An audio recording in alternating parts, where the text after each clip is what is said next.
1 trillion economy का दावा कर रहे हैं और साथ ही साथ जो आपने आंकड़े दिए सिर्फ और सिर्फ विभागों के नाम रहे। उनको तथ्यों की जानकारी होनी चाहिए कि उत्तर प्रदेश ने $1 ट्रिलियन की इकोनॉमी बनाने के लक्ष्य को रखा है और भारत 3 नहीं बल्कि $5 ट्रिलियन की इकोनॉमी बनने के दिशा में अग्रसर हुआ है। कहीं पे भी आपके उत्तर में ये नहीं आया कि 2023-24 से 2024-25 में हमने इन विभागों में कितनी इंप्रूवमेंट लेकर के आए हैं कि हम 2029 तक 1 ट्रिलियन इकोनॉमी पहुंच जाए। आज मिडिल क्लास की पॉकेट 25% से आकर के जीएसडीपी का 5% पे आ चुकी है। उन परिवारों के लिए सरकार अपने ग्रोथ रेट में कैसे काम कर रही है? आपकी पीड़ा को मैं समझ सकता हूं, क्योंकि जो आपके नेता बोलते हैं कि भारत कभी विकसित देश नहीं बन सकता, तो आप तो उनका अनुसरण करेंगे ही करेंगे। नेता सदन से मैं अनुपूरक पूछना चाहूंगी। अनुपूरक नहीं, मुझे अध्यक्ष जी 1 ट्रिलियन इकोनॉमी का दावा कर रहे हैं और साथ ही साथ जो आपने आंकड़े दिए सिर्फ और सिर्फ विभागों के नाम रहे।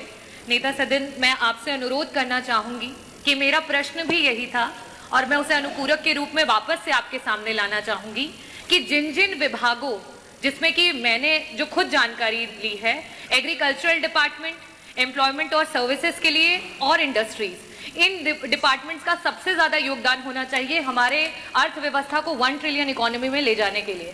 और आज वर्तमान की स्थिति में ये सब अपने अपनी जगह से 4 टाइम्स जब ज्यादा काम करेंगे, ज्यादा ग्रोथ को देंगे, तब जाकर के हम वहां तक पहुंच पाएंगे। लेकिन कहीं पे भी आपके उत्तर में ये नहीं आया कि 2023-24 से 2024-25 में हमने इन विभागों में कितनी इंप्रूवमेंट लेकर के आए हैं कि हम 2029 तक 1 ट्रिलियन इकोनॉमी पहुंच जाए। और साथ ही साथ नेता सदन, मैं आपसे अनुरोध करना चाहूंगी कि 1 ट्रिलियन इकोनॉमी की होड़ में जो हमारा मिडिल क्लास का पॉकेट है, और ये डेटा में आरबीआई का मैंने यहाँ पे रखा है कि आज मिडिल क्लास की पॉकेट 25% से आकर के जीएसडीपी का 5% पे आ चुकी है।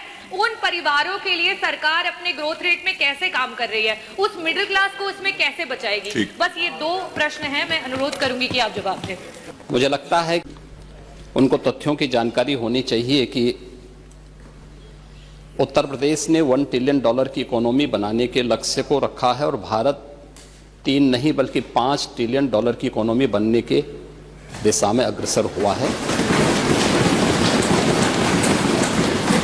आपकी पीड़ा को मैं समझ सकता हूं, क्योंकि जो आपके नेता बोलते हैं कि भारत कभी विकसित देश नहीं बन सकता, तो आप तो उनका अनुसरण करेंगे ही करेंगे कि उत्तर प्रदेश कभी $1 ट्रिलियन की इकोनॉमी नहीं बन सकता। ये वक्तव्य आपका अपनी पार्टी के अनुसार, समाजवादी पार्टी की मंशा के अनुरूप उपयुक्त ही है। लेकिन भारत आज दुनिया की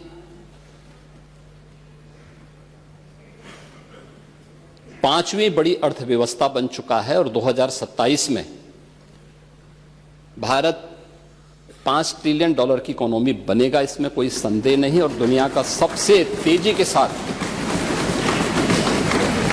उभरती भी अर्थव्यवस्था के रूप में, सर्वाधिक ग्रोथ रेट के साथ भारत आज दुनिया की एक बड़ी अर्थव्यवस्था के रूप में आगे बढ़ रहा है। और मुझे लगता है कि 140 करोड़ भारतवासियों को इस पर गौरव की अनुभूति होनी चाहिए। हो सकता है कुछ लोगों को इसमें अच्छा नहीं लग रहा हो, क्योंकि जिनका अपना पर्सनल एजेंडा होता है वह देश के विकास को अच्छा नहीं मानेंगे। लेकिन आदरणीय प्रधानमंत्री जी की प्रेरणा से, उनके विजन के अनुरूप उत्तर प्रदेश ने भी $1 ट्रिलियन की इकोनॉमी बनने की दिशा में एक बड़े कार्यक्रम को आगे बढ़ाया है। हमने 2022 से इसके लिए एक व्यवस्थित कार्य योजना को आगे बढ़ाया है और उसके अनुरूप सरकार ने अपने कार्यक्रम को तेजी के साथ 10 सेक्टर में हमने इन कार्यक्रमों को आगे बढ़ाया है। और मुझे लगता है कि आपके जो उत्तर आपको यहां से भेजा गया होगा उसमें विस्तृत रूप से दिया गया है कि 10 सेक्टर जो बनाए गए हैं, हर सेक्टर में कोई ना कोई अपर मुख्य सचिव या प्रमुख सचिव स्तर का अधिकारी उसकी नियमित मॉनिटरिंग करता है। मासिक रूप से उस सेक्टर से जुड़े हुए किसी वरिष्ठ मंत्री के द्वारा उसकी समीक्षा की जाती है। उसके कुछ सुनिश्चित पैरामीटर और इंडिकेटर्स तय किए गए हैं उनको अचीव करने के लिए, और सीएम डैशबोर्ड के माध्यम से मासिक रूप से इसकी समीक्षा होती है। हर तीसरे महीने मैं स्वयं भी इसकी समीक्षा करता हूं और मुझे बताते हुए प्रसन्नता है कि पिछले 3 वर्ष के अंदर जो हमने टारगेट तय किए थे, हमने उसको सफलतापूर्वक प्राप्त किया है।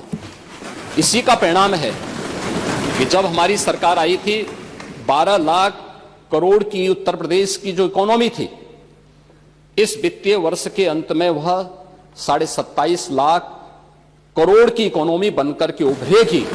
और यह उन स्थितियों में जब हो रहा है जब पूरी दुनिया आर्थिक मंदी के दौर से इस देश दुनिया की वैश्विक महामारी कोरोना के बाद उस दौर से गुजरी थी। मेरा यह मानना है कि जो ग्रोथ रेट उत्तर प्रदेश की है, आज वह देश की सर्वाधिक अच्छी ग्रोथ रेट है। हमने जो 10 सेक्टर बनाए हैं, उस सेक्टर में अवस्थापना और औद्योगिक विकास का एक सेक्टर है, जिसमें अवस्थापना और औद्योगिक विकास का भी है, एमएसएमई भी है, इसके अलावा हथकरघा और वस्त्र उद्योग भी है, आईटी एंड इलेक्ट्रॉनिक्स भी है, सिविल एविएशन भी है, पीडब्ल्यूडी और एनआरआई से संबंधित ये सभी विभाग इस सेक्टर के अंतर्गत रखे गए हैं और जिसकी समीक्षा स्वयं यहां पर एपीसी के स्तर पर होती है।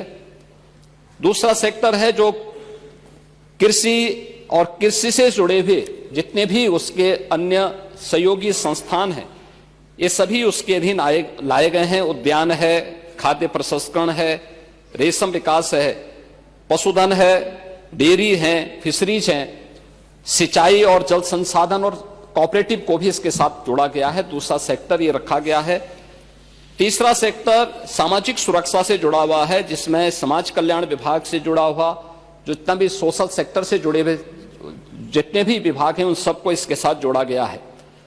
चौथा विभाग नगरीय विकास से जुड़ा हुआ है, जिसमें आवास और शहरी विकास का भी है, रोजगार और गरीबी उन्मूलन का भी है, वन, पर्यावरण और जलवायु परिवर्तन से जुड़े हुए क्षेत्र को भी, इन सभी को इस सेक्टर के साथ जोड़ा गया है। और पांचवां ग्राम्य विकास से जुड़ा हुआ है, जिसमें ग्राम्य विकास, पंचायती राज, ग्रामीण अभियंत्रण सेवा, नमामि गंगे और ग्रामीण जलापूर्ति, तार, राजस्व, इन सभी विभागों को इसके साथ जोड़ा गया है।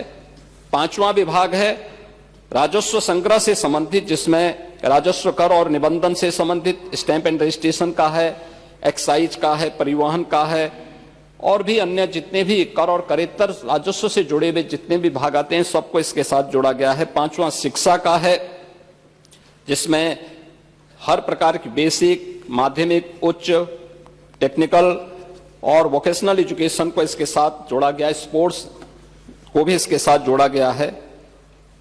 आठवां जो सेक्टर है वह विविध क्षेत्र में है, गृह विभाग, गृह है, कारागार है, इसमें अन्य जितने भी विभाग आते हैं, इन सब को इसके साथ जोड़ा गया है। नौवां विभाग है चिकित्सा स्वास्थ्य का, जिसमें चिकित्सा स्वास्थ्य का है, परिवार कल्याण का है, मेडिकल एजुकेशन है, आयुष का है, महिला और बाल विकास का है। और 10वां सेक्टर है जो सर्विस सेक्टर है, टूरिज्म का है। इन सभी को इसके साथ जोड़ करके एक व्यवस्थित कार्य योजना को आगे बढ़ाने का कार्य किया गया है।